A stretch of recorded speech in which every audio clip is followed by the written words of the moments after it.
He's already spent over $190 billion responding to the economic crisis. Now he's announced a further $36 billion, much of it focused on the looming threat of mass unemployment. Chancellor of the Exchequer. Our plan has a clear goal: to protect, support and create jobs. It will give businesses the confidence to retain and hire, to create jobs in every part of our country, to give young people a better start, to give people everywhere the opportunity of a fresh start. The furlough scheme, which supports 9 million workers, will end in October. The government will pay companies over $1,000 for each employee they take back. And there's a plan to help young people enter the labour market.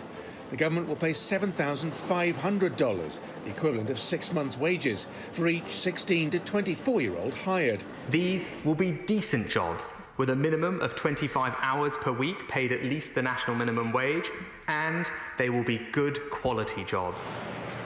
There'll also be extra funds for apprenticeships, with businesses getting over $2,000 for every young person they employ. As expected, there's new money for making homes more energy efficient and a big tax cut on the costs of buying a new house. One of the most eye-catching measures is a reduction in sales tax for the hospitality and tourism sectors, 20% down to 5%. It's a bid to encourage consumers back into pubs and restaurants, such a vital part of the UK economy. In August, between Mondays and Wednesdays, the government will even pay 50% of your bill, up to a limit of $12 per head. 1.8 million people work in this industry. They need our support. And with this measure, we can all eat out to help out. From a Conservative Chancellor, the spending commitments of recent months are quite extraordinary. Austerity seems a distant memory. The scale of the challenge is unprecedented, so too the amount of debt being taken on. There'll be another major budget announcement in October. That's when some people expect the Chancellor will tell us how all this money is going to be paid back. Simon McGregor-Wood, TRT World. Well, for more on this, Vicky Pryce joins us now from London. She's an economist and board member at the Centre for Economics and Business Research. Great to have you back with us, Vicky. Now, Rishi Sunak's announcement had pretty much something for everybody there, from a job retention program, even an offer to pick up some of the bill for diners eating out during the week.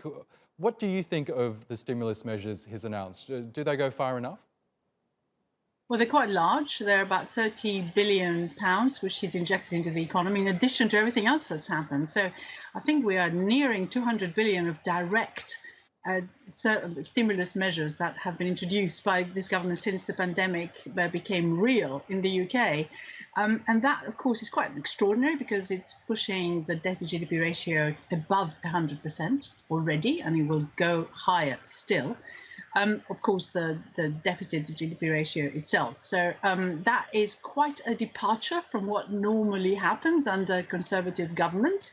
But nevertheless, it is needed. But what he's focused on this time is very much the short-term recovery of the economy. What has been going on so far is that everyone has been kept at home, the ones who couldn't go to work and who couldn't be properly employed through this furlough scheme, the scheme that actually paid you or paid the employer to keep you still on the books but not actually doing anything. That's coming to an end in the next few months, and there's been this serious worry that the moment it comes to an end, the number of people unemployed is going to go up very significantly. So what I think they're trying to do is make sure that, first of all, it doesn't show in the figures through giving all sorts of incentives to employers to keep people on their books still and get them actually to do some work by giving those the extra money per employee.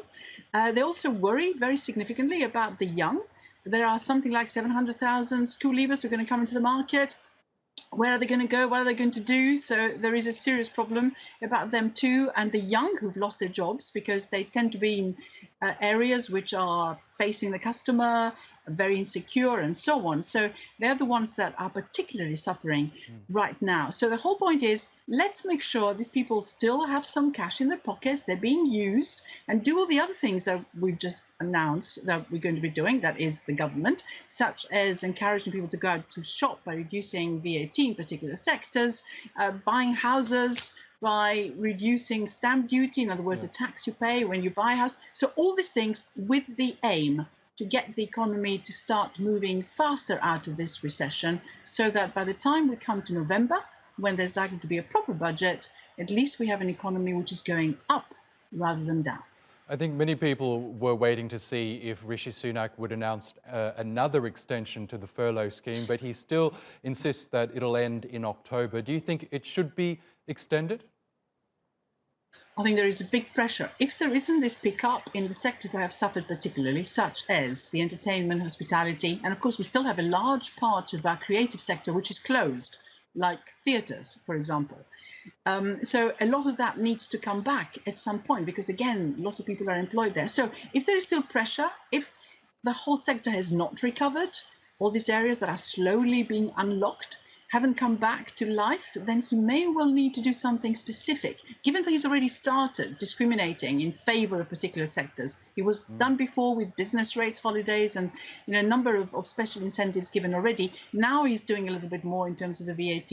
It's not impossible that he might decide to do something more with the furlough scheme, but it is very expensive to keep it going. It sure is. It's supporting some 9.3 million people at the moment. Vicky Pryce in London, thank you so much again for joining us on the program.